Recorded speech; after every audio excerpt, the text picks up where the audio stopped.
Olá pessoal, eu sou Andressa Garcia, bem-vindo a Get Forest e o vídeo de hoje será sobre algumas curiosidades e fatores determinantes na hora de escolher o sensoriamento remoto para trabalhar. Então, uma forma inteligente de entender o sensoriamento remoto é lembrando que é a Terra vista de cima. É como ter olhos no espaço que enxergam além do que o ser humano consegue enxergar, e para isso é importante entender sobre o espectro eletromagnético. Enquanto nós vemos o visível, que é o RGB, que é o red, o green e o blue, que é o vermelho, o verde e o azul, os satélites conseguem ver o infravermelho, que revela a saúde das plantas e a umidade do solo, por exemplo. Eles possuem a mesma velocidade, mas eles diferem em frequência e em comprimento. Raio gama possui a maior frequência e ondas de rádio a frequência mais baixa. Eles medem as ondas eletromagnéticas.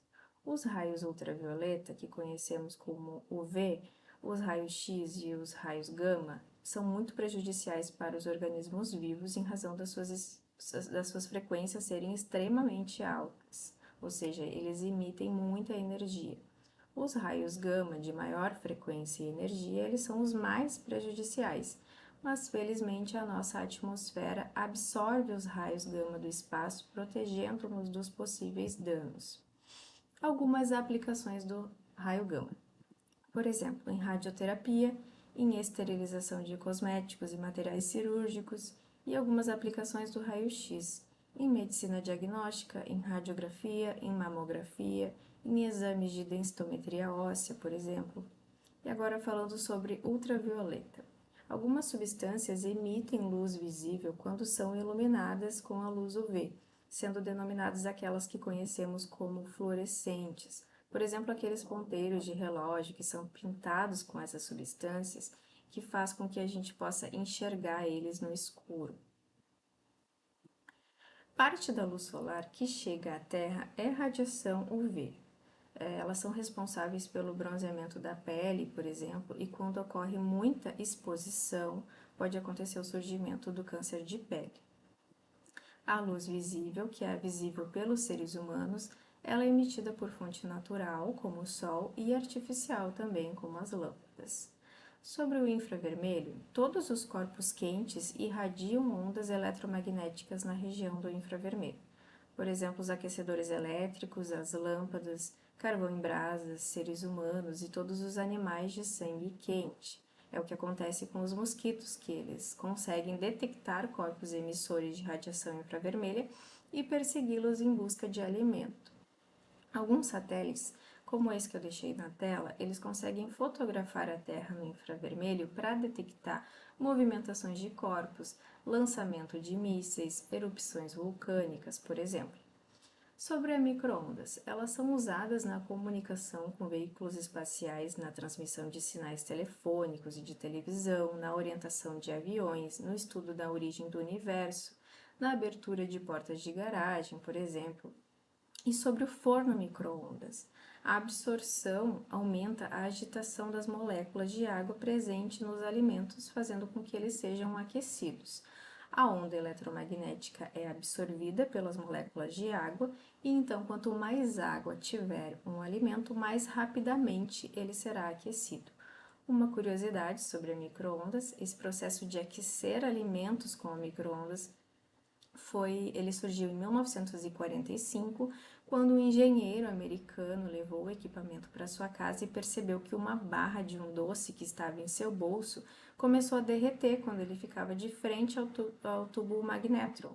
Então ele começou a realizar várias experiências, como colocar grãos de milho espalhados e um ovo cru que acabou explodindo. Agora falando sobre as ondas de rádio, uma curiosidade, elas são produzidas em circuitos elétricos, utilizadas nas emissões de rádio e televisão, em radares pela polícia para medir a velocidade dos automóveis, por exemplo.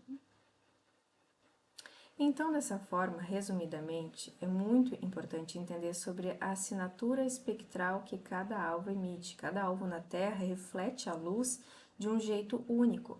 Por exemplo, o solo exposto, ele reflete muito mais energia do que uma floresta densa no visível.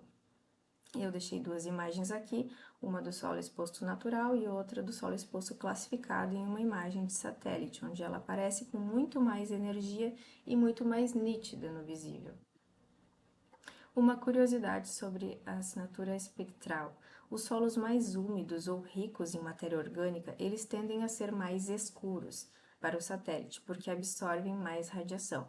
Então, em um mapeamento, na imagem de satélite, veremos o solo úmido muito mais escuro do que um solo seco, por exemplo.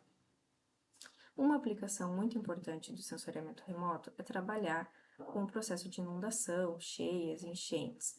O que acontece nesses processos são as nuvens, que acabam impedindo a visão do satélite comum, né? É aqui que entra a importância do radar, que é o satélite de abertura sintética. O radar, ele usa pulsos de micro-ondas para criar imagens de alta resolução da Terra. Ele funciona tanto durante o dia quanto durante a noite, ele funciona através de nuvens e fumaça, analisa a energia refletida para mapear a superfície e monitorar mudanças. O radar é muito importante para a agricultura e para monitoramento ambiental também.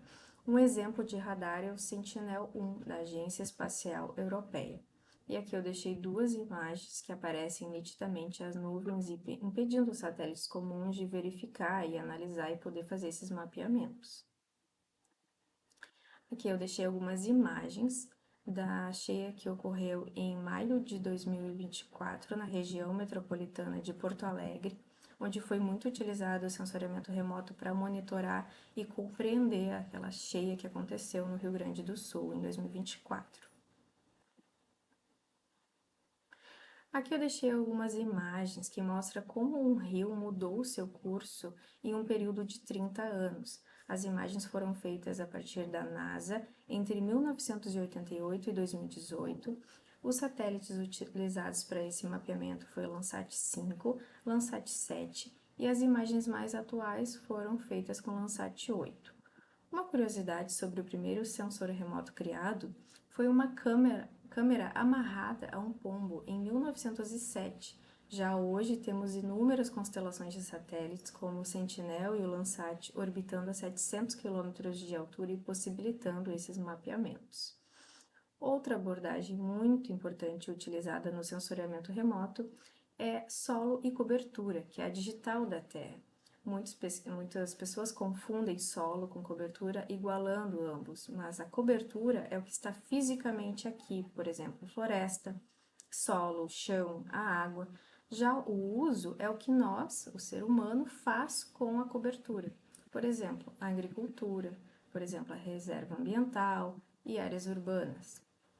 Dessa forma, é possível fazer o uso do sensoriamento remoto e das ferramentas de geoprocessamento para mapear o uso e cobertura do solo, fazer mapeamentos classificando como essa cobertura do solo está sendo mudada, alterada ao longo dos anos, para entendermos a partir das imagens de satélite os usos que estão sendo utilizados nessas imagens e nessas áreas de estudo de interesse. Por exemplo, aqui é a região metropolitana de Porto Alegre, do Rio Grande do Sul, e foi feita uma imagem com classificação supervisionada, diferenciando os usos dessa cobertura do solo, que foi urbanização, solo exposto, corpo hídrico, vegetação rasteira e vegetação arbórea.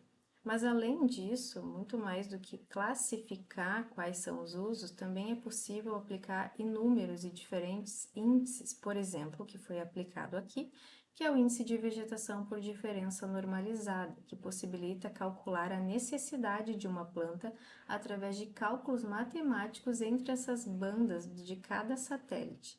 Também foi feito nesse estudo e é possível realizar a partir do sensoriamento remoto análise da topografia da área de interesse, altitude, declividade, os fatores naturais como geologia, solos, proximidade de rios. Fatores humanos também é possível compreender, como a densidade populacional, proximidade das áreas desmatadas, proximidade de comunidades, e além de todos esses processos, também é possível verificar um monitoramento em tempo real, ver desmatamentos quase que no momento em que acontecem, dentre muitas outras aplicações que o sensoriamento remoto e geoprocessamento permitem.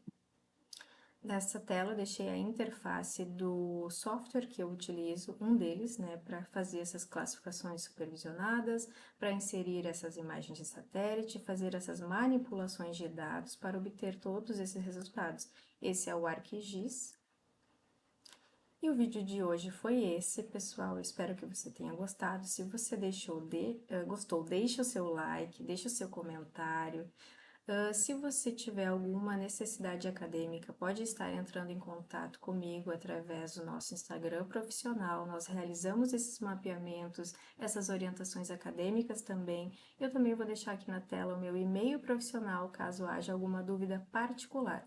Caso a sua dúvida seja de interesse ao público, pode deixar seu comentário, que será muito útil para nós, e também o seu comentário com uma sugestão de um próximo vídeo. E até logo, pessoal!